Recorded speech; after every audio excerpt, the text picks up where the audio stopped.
Good morning students. So this video will be the last video of module 2. So here we are going to learn what is the switching action of SCR, its characteristics and the important application of SCR as a phase control.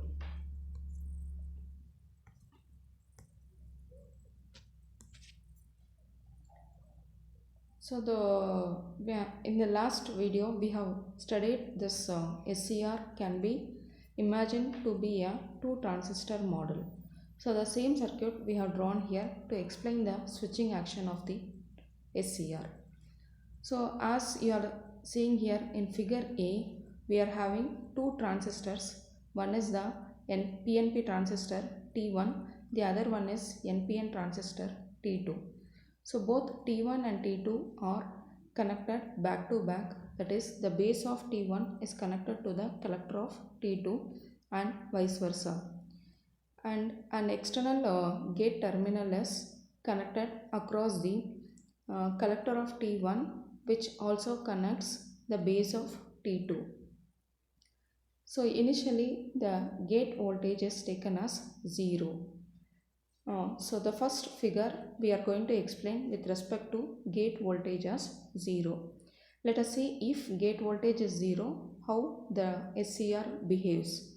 And the second one is if the gate voltage is applied, whether the SCR is switched on or off, we are going to analyze here. So let us come to figure A where the gate voltage is 0. So if Vg is equal to 0 and since it is connected to the base of T2, the base current will be 0, and if base is 0, the T2 will be in off state and the collector current C2 is also equal to 0, but there will be minority charge carriers which will constitute the collector current C2. So this minority charge carrier, the current which is due to this minority charge carrier can be represented by ICO, which is taken as the collector current of T2. And since the collector terminal is connected to the base of T1, even the transistor T1 also will be in off state. So there will not be any current which flows across the T1, and this also will be in switched off. So thereby when the gate current is 0, both T1 and T2 will be switched off, that is it will act as an open circuit. There will not be any current flow across the transistor T1 and T2. So this concludes that no current flows from anode to cathode. If it flows also, it is due to the minority charge carriers which is represented by ICO.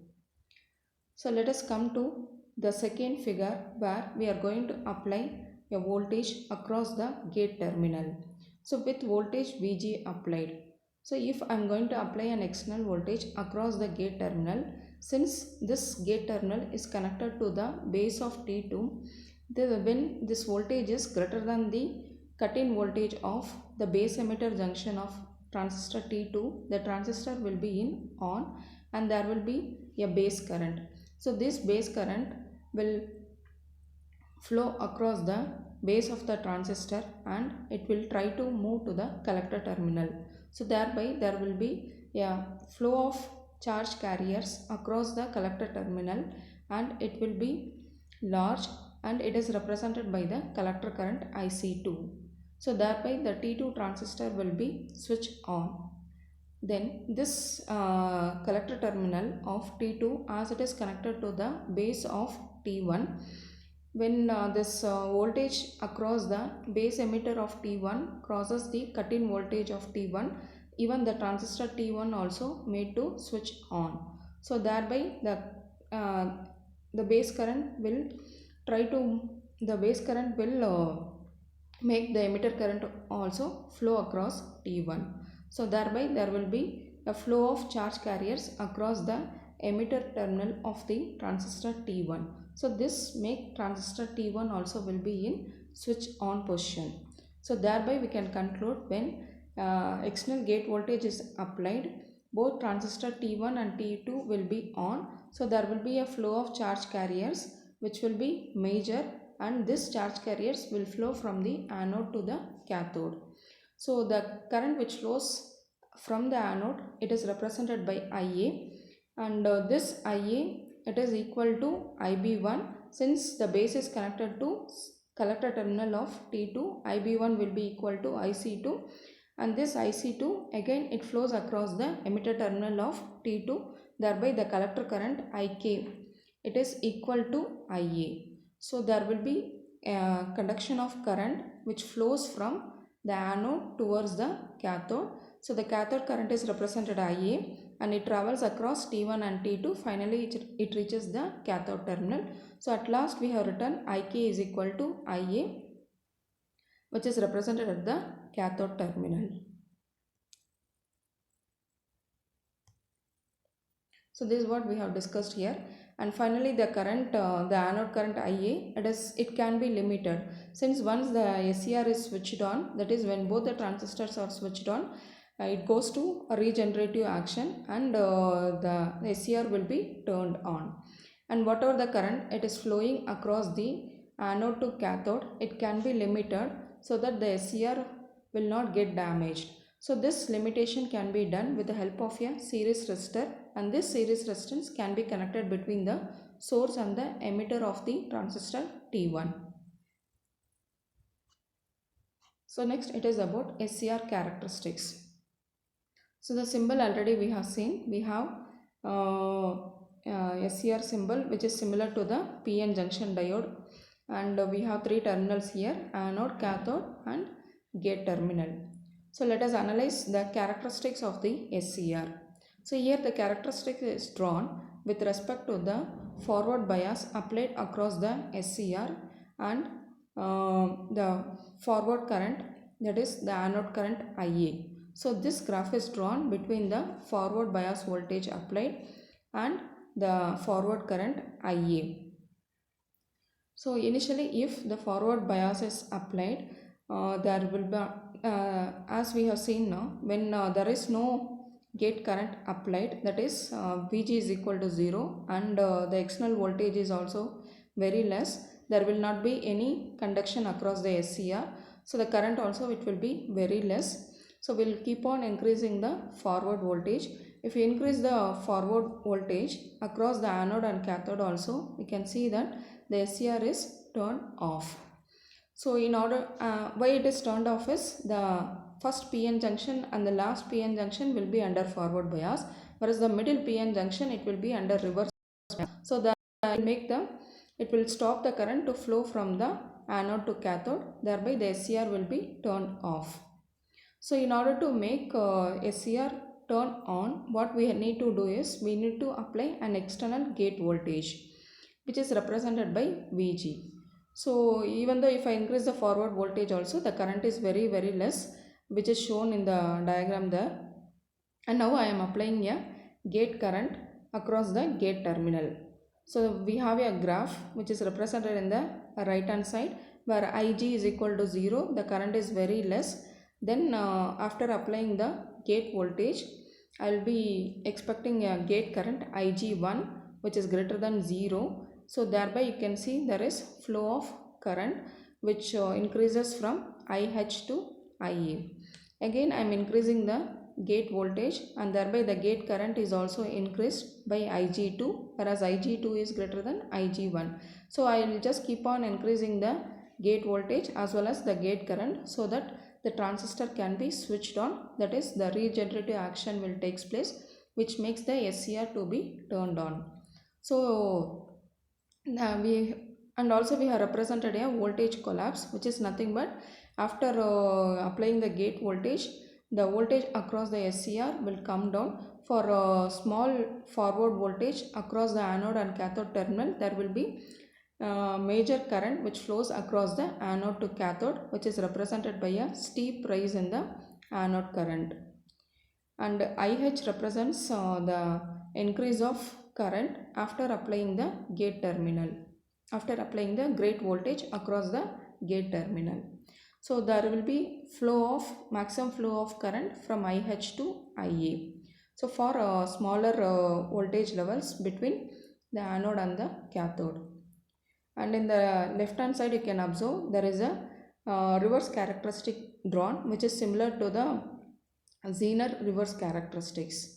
So as we have seen, as we have already studied the Zener characteristics, where after the cut-in voltage, after the breakdown voltage, there will be avalanche process will be there across the PN junction, and this causes the majority charge carriers to flow, which will make the junction to be under breakdown. There will be a major flow of current, which is called as reverse breakdown. So after the reverse breakdown voltage, you can see a majority flow of current across the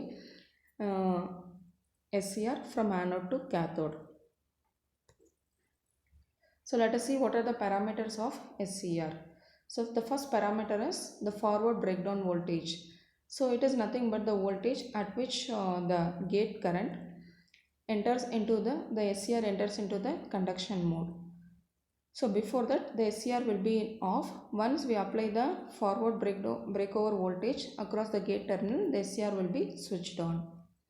And this forward breakover voltage depends on the circuit connection between the gate and the cathode terminal. The second parameter, it is the latching current. It is nothing but it is the value of current at which the SCR switches from the forward blocking mode to conduction mode. So forward blocking mode state, it is nothing but when the SCR is initially turned off, and once the SCR turns on, it enters into the conduction mode. And this conduction makes the SCR to turn on even though if you stop the gate supply also. So the next parameter is the holding current IH. It is represented in the characteristics. It is the value of the current below which the SCR switches from conduction state to forward blocking regions of specified conditions. And what is forward and reverse blocking regions? So these are the regions where the SCR is open circuited and there will not be any current flows from anode to cathode. And reverse breakdown voltage, it corresponds to the Zener or avalanche effect of the diode. This is similar to the avalanche process which is happening inside the PN junction diode when it is under reverse bias, and that voltage will represent as reverse breakdown voltage. So the next important part of SCR, it is the SCR application. Here we are going to see one such application, that is phase control. So the figure shows the variable phase control circuit. The construction is such that we have a SCR device which is provided with an input AC voltage Vin, and the load resistance is RL, and across the SCR we have connected a diode. The current across the diode is represented as IG, and this diode is connected with the gate terminal of the SCR. Later there is a resistance which is connected in series with the diode, and the resistance is named as R1, and it is a variable resistance. And we have one more resistance R. This resistance will act as a current limiting resistor. So right side we have shown the firing angle. When the input voltage is from 0 to 90 degree, we'll call it as the firing angle as alpha. So within that 0 to 90 we are going to operate the circuit. That is the resistance I am going to vary from 0 to 90 degree. We'll see whether the SCR is turned on or off. So here I am going to apply, say about the operation of the SCR as a phase control. So the gate current can be controlled through R and the variable resistance R1. As R1, if we adjust to high value, that is so that at the peak value of V1 the IG can be less than IG and there will not be any conduction. That is, when there is no gate current, the SCR will be turned off. So since R1 is in high value, the SCR was in turned off position. Now in order to turn on the SCR, I am just slowly reducing R1. If I reduce R1, the gate current flows which make the SCR to be in on, thereby the conduction begins, and the input voltage the input voltage will flow across the SCR. So by keep on varying the R1 from 0 to 90 degree, which I am going to name it as alpha, that is the firing angle between 0 to 90 degree. Thereby I am making the SCR to be in on position by varying R1 between 0 to 90 degree. So above 90 degree, if I vary the resistance, the SCR will be turned off. So I need to operate the SCR within the safe mode, that is between 0 to 90 degree. And because of this, we can see that the operation of the circuit, we will call it as a off wave or variable resistance phase control. And the current which is flowing across the load resistor, it is taken as IL, and this can be adjusted to be maximum so that the variable resistance can be varied from 0 to 90, and we can make the load current to reaches its maximum value. And we can see that we have a diode, and this diode is provided in the firing circuit so that it can prevent the flow of reverse gate current during the negative off cycle of the AC current. So thus the SCR acts as a phase control by varying the resistance R1 from 0 to 90 degree. We are able to make the SCR to be turned on provided the gate is varied between 0 to 90 degree phase angle. So this completes your module 2. So this is the last video of the module 2. So here I will end up with this SCR applications. Thank you. Thanks for watching.